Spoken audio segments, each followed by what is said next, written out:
menggunakan kardiovaskuler, kita palpasi di daerah mana? Boleh buka setengah nggak? Biar kelihatan. Kan pakai itu kan ya? Sebelah kiri jantung.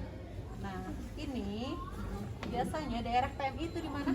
Ictus cordis atau point of maksimalnya impuls. Di situ di mana PMI itu?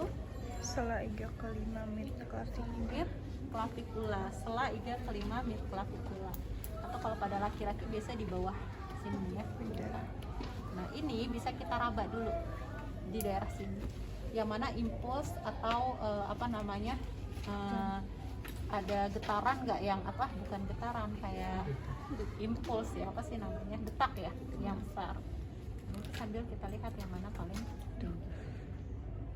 Nah, normalnya bisa tidak teraba atau mungkin teraba sekitar 1-2 cm.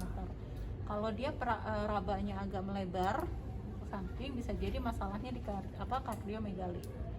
Ya, jadi kita raba di sekitar sini di PMI, point of maximum impulse atau ictus cordis. Kita lihat ada ini enggak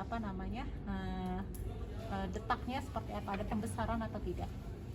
Dan bisa juga kita rasakan adanya trill. Normalnya tidak ada. Di sini kan ada trill ya. Bisa kita lihat ini ada masalah pada atrial septal defect.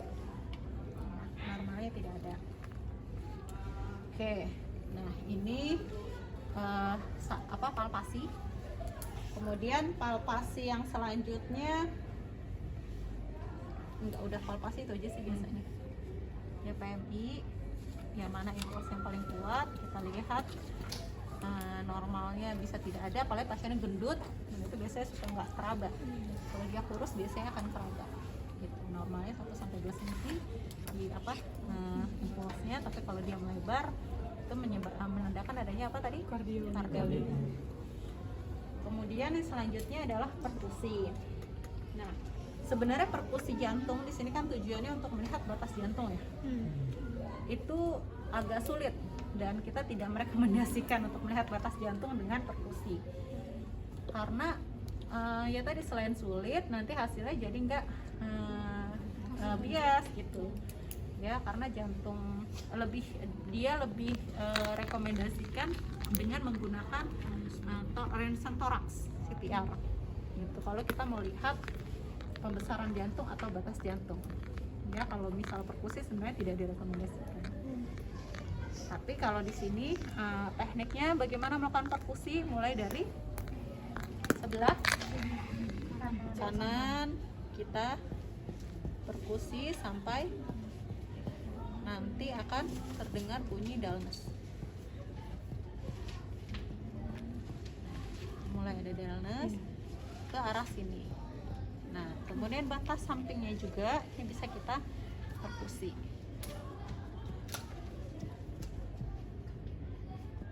Ini kita bisa melihat apeks jantung ya, pembatasannya. Gitu. Dari atas ini bisa juga.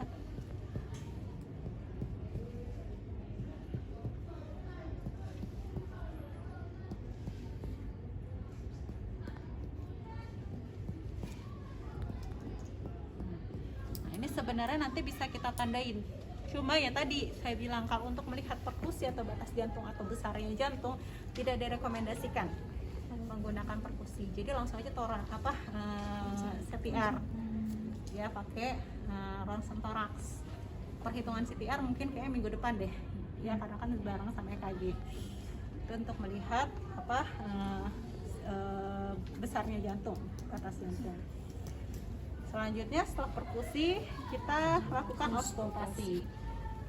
Kalau kemarin saat pemeriksaan paru atau oksigenasi itu kita auskultasi di area kanan kiri gitu kan ya, zigzag ya. Nah, kalau pada jantung ini ada biasanya ada 3 titik yang kita gunakan. Ini bel, saya nggak pakai ini kali ya, nunjukin aja dulu tempatnya. Yang kita gunakan adalah diafragma ya. Kalau stetoskop ada bagian diafragma, ada bagian bel.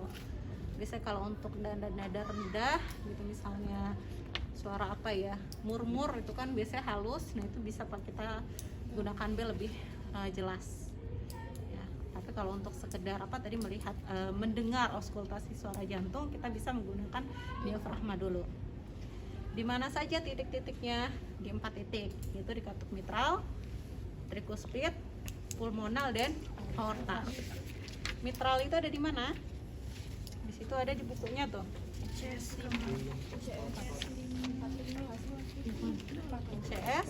Keempat garis midclavicular. 4 atau 5 ya di mid clavicula.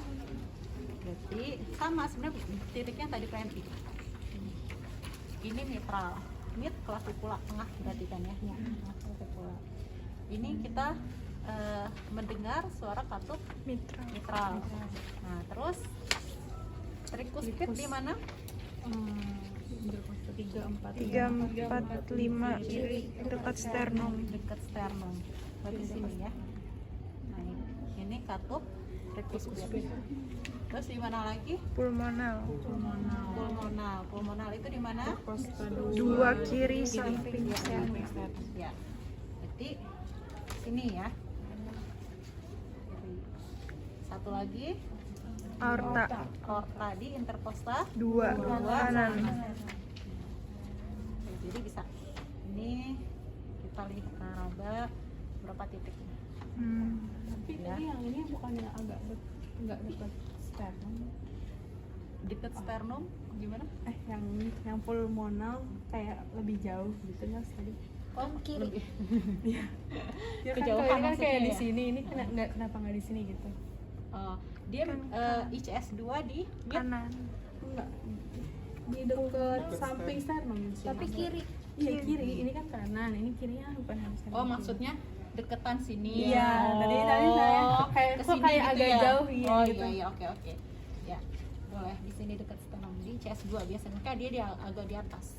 Jadi aorta, apa ini? Pulmonal, trikuspid, sama mitral. Ya, 4 titik ini biasanya ya walaupun sebenarnya bisa aja sih kita raba di sini kadang-kadang kedengeran juga kok gitu. Ya, cuman biasanya akan lebih jelas di 4 katup ini. Gitu. Nah, kalau untuk meraba adanya kelainan kita di PMI tadi bawah sini. Biasanya lebih jelas.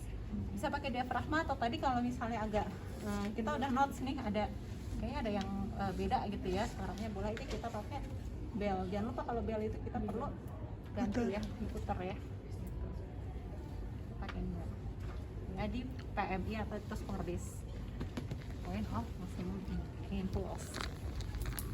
Itu tadi auskultasi. Normalnya kayak gimana? Agak sulit kalau dikasih tahu. Ya, coba lihat di situ. S3 itu apa bunyinya? Loop dup di. Loop dup di. Terus kalau S4 di loop dup gitu kan. Gimana gitu ininya gitu. Nah, makanya saya sarankan dengerin pakai YouTube. Ya, kayak gimana sih suaranya S3 S4, terus murmur galop atau apa namanya friction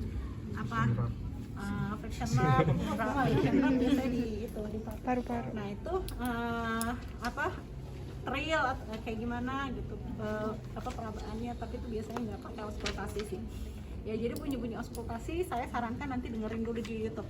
Jadi normalnya dulu, normal bunyi jantung itu seperti apa. Kalau normal mah teman-teman bisa ya auskultasi sendiri. Nah nanti didengerin di YouTube suara S3 S4 itu kayak gimana. Karena kalau tulisan itu nggak gaya, nggak gambar, tetap di gitu. Ya. Oke, itu tadi auskultasi. Udah selesai. Itu kan ya inspeksi sampai terakhir auskultasi kan?